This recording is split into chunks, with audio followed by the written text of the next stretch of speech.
Caio continua aqui com a gente porque ele teve acesso aos slides que o diretor-presidente da Americanas apresentou à CPI que investiga a fraude. Esse documento expõe essas, vamos colocar assim, né? Essas supostas ações dos antigos dirigentes. Vamos colocar supostas porque a gente tem que ter essa confirmação ainda, nessa longa investigação que vai acontecer. Mas o que dizem esses slides? Bom, Márcio, são 26 slides. É bem interessante também o que o Naka estava colocando, porque a Americanas, a nova gestão, parece que deixou para hoje o dia em que o CEO, na verdade o diretor-presidente, iria até Brasília, foi até Brasília, para depor na CPI, para apresentar tanto o fato relevante quanto o relatório com esse detalhamento todo, que na prática joga toda a responsabilidade de tudo que aconteceu nas costas da antiga diretoria. Então, são 26 slides. O que fundamenta esses 26 slides? O mesmo documento que fundamentou o fato relevante hoje de manhã. Então, o que a gente conseguiu? A partir dos slides, e mais aqui, mais no fim do dia, chegando na redação, eu consegui o relatório que embasou o fato relevante, que embasou também esses slides. E tem vários detalhes bem interessantes. Dá licença, Naquinha, meu amigo.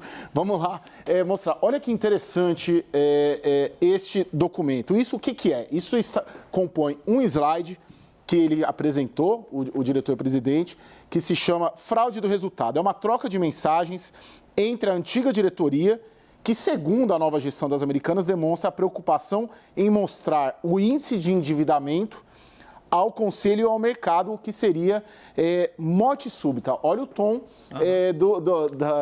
da expressão, né, dentro dessa troca de mensagens entre os diretores. Esse 3,3, 3,5 é bilhões? Bilhões, sim. Não, esse é um índice de dívida. Isso, dívida perdão. sobre receita. E aí, o que o diretor financeiro, que é o Timóteo, segundo esse relatório consta, escreve para os outros diretores? Não podemos mostrar para o Conselho de Administração da empresa e para o mercado nada acima de 3,3, 3,5 será morte súbita, ou seja, a indicação, né, é importante a gente ter essa segurança de que a indicação toda da atual gestão é de que houve dolo, houve uma intenção, houve uma operação para fraudar, é o que indica, né? E já sabendo as consequências. Exatamente. Não, e o tom, né? Será a morte súbita. Mas tem mais também, Márcio, que é bem interessante. Esse é um outro documento também que está no relatório, está nos slides que foram apresentados pelo presidente, e ele coloca uma troca de mensagens também entre a diretoria, mostrando um alinhamento prévio. O que acontece aqui? São duas mensagens. Tem uma mensagem anterior, que é um questionamento feito à diretoria, perguntando, olha, continuamos sem nenhuma transação de forfeit, convênio junto aos fornecedores? É uma pergunta para a direção. Daí um diretor pega e encaminha essa mensagem para o grupo de diretores, colocando, a fulana colocou essa pergunta. Nos trimestres anteriores, ela também perguntou isso e respondemos que não temos. Continuamos na mesma linha? E aí vem a resposta na sequência. Sim, continuamos na mesma linha, toda essa operação. Esse aqui também é bem interessante, Márcio. O que é? Deixa eu pegar minha cola. Isso aqui é sobre as cartas de circularização incompletas, né? Que, segundo a atual gestão, estariam incompletas. Explica a carta de circularização. Que é um documento que a empresa divulga para os bancos para entender quanto de dívida ela tem no mercado.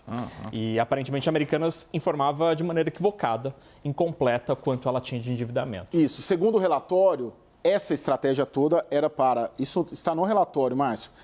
Tinha o objetivo de que as informações referentes às operações de risco sacado não constassem nas cartas de circularização. E se a gente conseguir ver a mensagem inteira, está boa tarde, como estamos com os bancos para retirar das cartas as informações das operações com fornecedores, vida e morte para nós. Ou seja, era crucial, era importante para a diretoria que aquelas informações internas não constassem nessas cartas que informariam aos bancos sobre as operações internas das Americanas, ou seja, tudo sendo negociado, articulado e falado supostamente entre eles. E a gente está falando da CPI, tanto aqui, que investiga o caso Americanas, mas isso também já está na justiça, né? Sim, sim. E no processo de recuperação judicial está tendo tudo ao mesmo tempo na CVM. Então, assim, a primeira instância é a CVM. que é quem avalia isso do ponto de vista administrativo, mas que pode ser levado à justiça porque há muitos indícios de que há dolo, de fato, há um crime nessa história. É importante só situar que tem a questão que está sendo investigada na CVM, agora a outra questão que deu também muita polêmica é sobre a participação dos bancos, né? Os bancos que são os credores, que foram atingidos, aí, de uma maneira distinta, caminha para um acordo, né? Houve já, a gente noticiou até aqui, né, Márcio, a suspensão das ações, dos questionamentos, não há um acordo fechado ainda, mas nessa relação das Americanas com os grandes credores, que são os grandes bancos do país, está bem encaminhado, não fechado ainda, para um acordo. Agora, na punição e na responsabilização dos diretores, o processo caminha em outras instâncias. E está bem encaminhado porque os bancos acham que não vão receber. Mas quando eles veem esse tipo de documentação, esse tipo de troca de mensagem, você manteria um acordo com quem, durante meses ou anos, foi dissimulado e teria tentado enganar o mercado?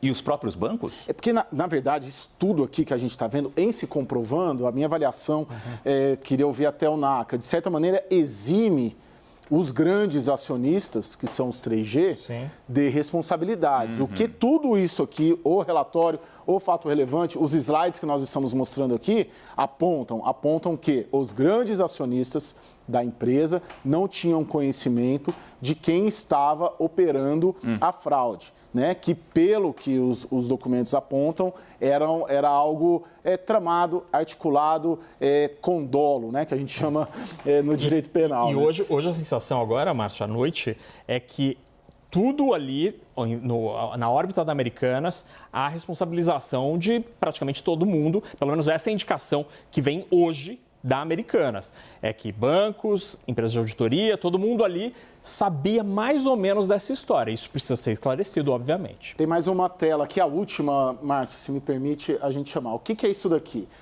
Tinha um relatório de auditoria, né? Porque, por se tratar de uma grande empresa, algumas grandes auditorias, como o caso da KPMG, né, mundialmente famosa, fazer uma auditoria para verificar as contas. E o que esse slide, que também foi apresentado na CPI, consta no relatório interno e também sugere no fato relevante divulgado ao mercado hoje de manhã. O que tem isso daí?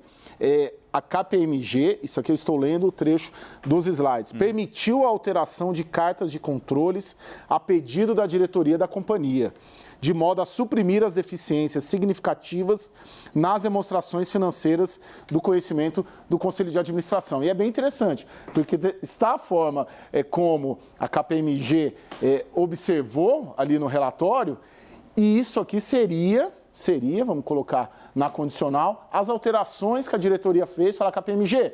Suprime isso aqui, deficiências significativas. Suprime essa maneira aqui, recomendações para que merecem atenção do Conselho, ou seja, de certa maneira sugerem também uma manipulação da auditoria, segundo a empresa, com o aval da KPMG. Quer dizer, a gente tem aqui uma ideia do que era feito nos bastidores, por trás dos panos, por alguns integrantes da empresa. O NACA traz agora números que mostram como essa fraude se materializava na realidade da empresa, ou seja, do papel para a vida real. A visão apresentada para o Conselho de Administração era muito diferente do que acontecia realmente ali nas lojas americanas mesmo. Definitivamente, Márcio. Como em vários esquemas ilegais que a gente conheceu ao longo dos últimos anos, empresas tinham caixa 1 e caixa 2. De uma forma contábil, aparentemente pode ter acontecido isso também no caso da Americanas. A gente separou um trechinho do balanço de 2021 em que há duas visões, a chamada visão interna e a visão conselho. Então, neste caso aqui, a gente está falando do EBITDA, que é o lucro antes do pagamento de impostos, juros. Na visão interna, ou seja, o número real, o que aconteceu foi um prejuízo de 733 milhões de reais no ano de 2021. Mas aí, magicamente, na visão do Conselho, o número que era apresentado ao Conselho de Administração e aos investidores, aos acionistas, à sociedade, havia um lucro de quase 3 bilhões de reais. Esta diferença, obviamente, somada, quando você soma vários anos, explica os 20 e depois 40 bilhões de reais que não existem. É claro que a gente tem que investigar mais esse caso, apurar todas essas informações, mas definitivamente, quando você diz que o seu lucro é maior, você está impressionando o conselho, impressionando os bancos, mas impressiona também o funcionário da Americanas que vai comprar as ações da empresa acreditando que está numa empresa séria. E olha o que acontece, tem um monte de gente por aí que perdeu todas as suas economias de uma vida, porque investiu numa empresa que simplesmente fraudava os seus balanços. Isso tem que ser investigado, é claro, mas as provas trazidas aqui pelo NAC e pelo Caio trazem muito bem esse caminho, que a CPMI, ou que a CPI e, claro, a Justiça investiguem isso. Obrigado, amigos. Por meio de uma nota, a KPMG aqui no Brasil afirmou que, por motivos de cláusulas de sigilo e regras da profissão, está impedida de se manifestar sobre casos envolvendo clientes ou ex-clientes da empresa. A CNN também entrou em contato com José Timóteo Barros e os demais ex-diretores da varejista e ainda aguardamos resposta.